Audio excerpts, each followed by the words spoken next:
सर्वप्रथम सर्व स्वामी भक्तांचे पुन्हा एकदा खूप खूप मनापासून स्वागत आहे. स्वामी भक्तांनो, आज आपण पारनेर येथील रहिवासी असलेल्या एका स्वामी सेवेकरी ताईंचा खूप सुंदर असा अनुभव बघणार आहोत. या अनुभवातून आपल्याला कळणार आहे की स्वामी महाराज जर एकदा आपल्या भक्ताचा जर त्यांनी हात पकडला तर ते शेवटपर्यंत कशा प्रकारे सोडत नाही. भक्ताला येणाऱ्या संकटाची पूर्वसूचना कशी देतात आणि त्यातून त्याला कसे बाहेर काढतात, या अनुभवातून हेच आपल्याला शिकायला मिळणार आहे. त्यामुळे हा अनुभव अगदी शेवटपर्यंत प्रत्येक स्वामी भक्ताने आज बघावा. चला तर मग ताईंच्या शब्दात आपण या अनुभवाला सुरुवात करूया. तत्पूर्वी तुम्ही जर आपल्या चॅनलवरती नवीन असाल तर सबस्क्राईब करायला विसरू नका, कारण असेच रोज स्वामींचे नवीन नवीन अनुभव या चॅनलवरती येत असतात. ताई म्हणतात, सर्वप्रथम सर्वांना श्री स्वामी समर्थ. या ब्रह्मांडाचे चालक मालक पालक, अंधाराकडून प्रकाशाकडे नेणारे भगवान श्री स्वामी समर्थ महाराज यांना कोटी कोटी प्रणाम. स्वामी भक्तांनो, आज मी माझ्या जीवनातील स्वामींचे स्थान, त्याचबरोबर स्वामींनी मला दिलेले अनुभव आणि स्वामींचे कसे माझ्या जीवनात आगमन झाले, या सर्वांविषयी थोडीशी माहिती तुम्हाला सांगणार आहे. हे अनुभव सांगण्याचं एकच उद्देश आहे की माझ्यामुळे एक जरी सेवेकरी घडला तर मला खूप परमभाग्य झाल्यासारखं वाटेल. स्वामी भक्तांनो, मी गेल्या 10 वर्षापासून स्वामींच्या सेवेमध्ये आहे. स्वामींची सेवा करणे म्हणजे काय करणे हे मला कधी कळालंच नव्हतं. पण जेव्हा मला अनुभूती आली तेव्हा खरंच स्वामींना जर अंतःकरणापासून स्वामींचे नामस्मरण केले तर स्वामी माझ्या मदतीला नक्की धावून येत असायचे. त्यामुळे मला खूप असं हे वाटायचं की स्वामी खरंच येतात आणि स्वामी खरंच आहे. त्यामुळे माझा विश्वास हा खूप दृढ होत गेला आणि स्वामींची सेवा माझ्याकडून स्वामींनी करून घेत गेले. माझ्या घरची परिस्थिती ही खूप चांगली, मिस्टरही चांगले, सासू सासरेही चांगले, सर्व काही अनुकूल होतं. त्याचबरोबर स्वामींची सेवाही चालू होती आणि मला त्याच दरम्यान प्रेग्नेन्सी राहिल्यानंतर मी खूप सेवा केली. खूप 9 महिने जी नाही ती सेवा केली. संस्कार केले. त्यानंतर गुरुचरित्राचे पारायण, नवनाथ पारायण, स्वामीचरित्र पारायण अशा सर्व काही सेवा करून झाल्या. त्याच दरम्यान काय झालं की मला 9 महिने उलटून गेले. 10 दिवसही वरती झाले, पण मला काही वेदना होत नव्हत्या. डॉक्टरांनी सोनोग्राफी केली तर डॉक्टर म्हटले की बाळ आणखी खाली आलंच नाही, त्यामुळे इथे सेक्शन करून घ्यावं लागणार आहे, नाहीतर बाळाच्या जीवाला धोका आहे. हे ऐकल्यानंतर खूप असं घाबरल्यासारखं झालं, पण स्वामींवरती विश्वास होता. स्वामी, जे काही योग्य असेल माझ्यासाठी कदाचित हे चांगलं असेल, त्यामुळे तुम्ही हा निर्णय दिला असेल, असं मी स्वामींना हे केलं आणि सेक्शनसाठी तयार झाली आणि मला मुलगी झाली. त्याच दरम्यान काय झालं की 2020 सालची ही गोष्ट आहे. मे महिना 2020, त्यावेळेस लॉकडाऊन हे पडलं होतं. खूप भयानक करोनाचा काळ चालू होता. माझी प्रस्तुती झाली. सर्वत्र खूप याचे वातावरण होते, खूप डेंजर, कुणीही कुणापाशी येत नव्हतं. खूप म्हणजे भयानक त्यावेळेस होत होतं. त्याच वेळेस माझी मुलीला कावीळ झाल्यानंतर मी एका हॉस्पिटलमध्ये, मुलगी एका हॉस्पिटलमध्ये, करोनाचे भयंकर थैमान घातलेलं. खूप टेन्शन, काय करावे काही कळत नव्हतं. त्याच दरम्यान मला अचानक अशी चक्कर येऊ लागले होते. स्वामींचं नामस्मरण चालू होतं. स्वामी, माझ्या बाळाला व्यवस्थित ठेवा, ते माझं बाळ नाही तर ते तुमचं बाळ आहे. खूप संघर्षमय जीवन त्याचं होणार आहे, कारण या संघर्षाच्या काळातच त्याचा जन्म झाला आहे. स्वामींपुढे मी एवढीच प्रार्थना करत होते, स्वामी, माझं आयुष्य माझ्या बाळाला द्या, जे काही घडेल ते माझ्यासोबत घडू द्या, त्याला व्यवस्थित करा. आणि दुसऱ्या दिवशी माझं बाळ सुखरूप माझ्याजवळ आलं. त्यावेळेस खूप आनंद झाला. मग आम्हाला डिस्चार्ज मिळाल्यानंतर आम्ही घरी आलो. घरी आल्यानंतर सर्वत्र म्हणजे टेन्शनचंच वातावरण होतं, कारण एवढं छोटं बाळ सांभाळणं, त्यामध्ये हे करोना जर झाला तर खूप प्रचंड भयानक त्रास होईल असं वाटत होतं. त्यामुळे खूप काळजी घेतली जात होती. पण काय झालं की माझ्या वडिलांना हा करोना झाला.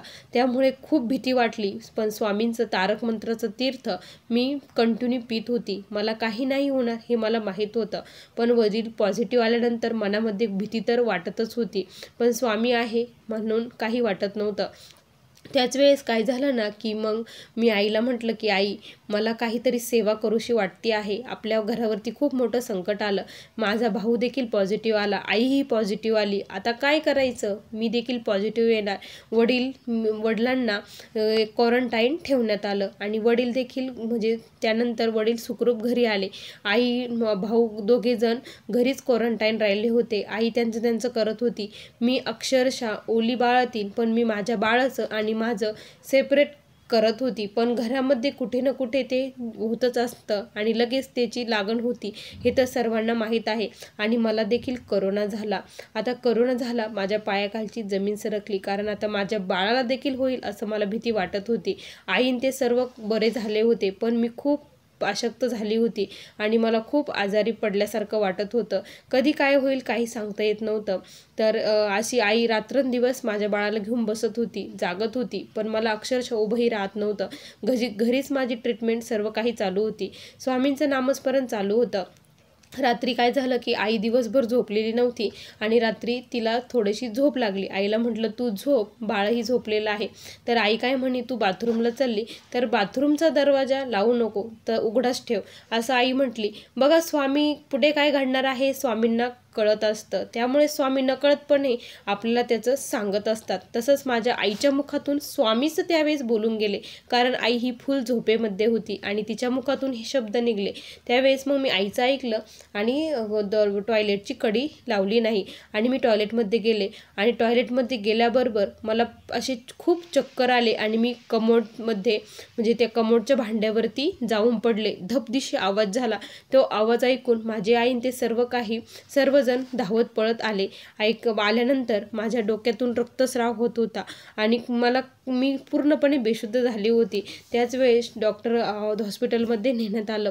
डॉक्टरनी माझी गॅरंटी दिली नाही आणि बेडही शिल्लक नव्हते, कुठेही बेड उपलब्ध नव्हता. माझी आई खूप गयावया डॉक्टरांची करत होती की काही करा, खूप छोटं बाळ आहे, काय करणार, बाळ हे घरी ठेवलेलं आहे, काहीही करा आणि माझ्या मुलीला इथे ॲडमिट करून घ्या, तिच्यावरती लवकर विलास करून घ्या.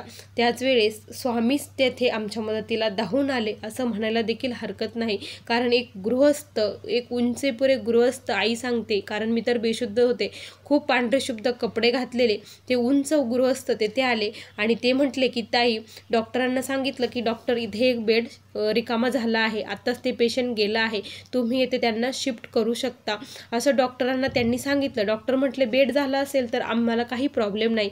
मग लगेच तिला तिथे शिफ्ट करण्यात आलं. मला तिथे शिफ्ट केलं आणि माझ्यावरती ट्रीटमेंट ही चालू झाली. कोरोना तर पॉझिटिव्ह होता, माझी ऑक्सिजन लेवल देखील कमी झालेली होती, त्यामुळे मला व्हेंटिलेटरवरती ठेवण्यात आलं. आई सारखी रडत होती, माझं बाळ घरी रडत होतं, मला सारखं माझं बाळ दिसत होतं आणि स्वामी मला दिसत होते, डोळे बंद होते. स्वामींचं नामस्मरण माझ्या मनामध्ये कंटिन्यू चालू होतं. स्वामी काही करा, पण माझं बाळ खूप छोटं आहे, हवं तर मला माझं बाळ मोठं झाल्यानंतर तुम्ही घेऊन जा, पण आत्ता त्याला माझी खूप गरज आहे, माझ्या दुधाची त्याला खूप गरज आहे, त्याच्यापासून मला हिरावू नका. तुमचं मी बाळ आहे, तुमची जर खरंच मी अंतःकरणापासून सेवा केलेली असेल तर मला आज या संकटातून बाहेर काढा. त्याच्या डिलेव्हरीच्या अगोदरच मी 11 गुरुवार केले होते, पण त्यामध्ये मला काही फळ मिळालं नाही, ज्याच्यासाठी केले ते मला काही मिळालं नाही. त्याचंच फळ म्हणून स्वामींनी मला त्या संकटातून बाहेर काढलं आणि त्याच्यातून मी तिथून व्यवस्थित होऊन घरी आले. ही फक्त स्वामी कृपा. अक्षरशः माझ्या जवळचे जे पेशंट होते, ज्यांची ऑक्सिजन लेवल माझ्यासारखीच होती, ते माझ्यासमोर डेड झाले होते. ते पाहून खूप मनामध्ये भीती वाटत होती, पण स्वामींवरती पूर्ण विश्वास होता आणि स्वामी माझ्या विश्वासाला जागले आणि माझ्या बाळाकडं मला ते घेऊन आले. आता मला हे जे आयुष्य आहे ते स्वामींची देण आहे. मला माहीत आहे माझं आयुष्य त्या दिवशी संपले होतं, पण स्वामींनी मला हे नवीन आयुष्य दिलं आहे माझ्या बाळासाठी. जोपर्यंत स्वामींनी मला हे आयुष्य दिलं आहे तोपर्यंत माझ्याकडून स्वामीचरणाची खूप सेवा स्वामींनी करून घ्यावी. माझ्यावरती येणारं प्रत्येक संकट हे स्वामींनी दूर करावं आणि माझ्या मुखात फक्त स्वामींचं नाव असावं. जोपर्यंत या देहामध्ये प्राण आहे तोपर्यंत माझ्याकडून दुसऱ्याची सेवा घडली जावं. जे कोणी दुःखित पीडित आहेत त्यांना स्वामींचा मार्ग माझ्या मुखातून स्वामींनी सांगून घ्यावा, हीच स्वामींच्या चरणी आता प्रार्थना आहे. स्वामी भक्तांनो, असा मला आलेला हा स्वामींचा दिव्य अनुभव होता. श्री स्वामी समर्थ. बघा स्वामी भक्तांनो, किती सुंदर अनुभव होता. खरंच स्वामींवरती विश्वास ठेवला ना तर सर्व काही होतं, फक्त आपला श्रद्धाभाव दृढ पाहिजे. खूप सुंदर अनुभव होता. तुम्हाला या ताईंचा अनुभव कसा वाटला नक्की कमेंटमध्ये कळवा. पुन्हा भेटूया अशा सुंदर अनुभवासोबत. तोपर्यंत सर्व स्वामी भक्तांना श्री स्वामी समर्थ. जय जय स्वामी समर्थ. श्री गुरुदेव दत्त.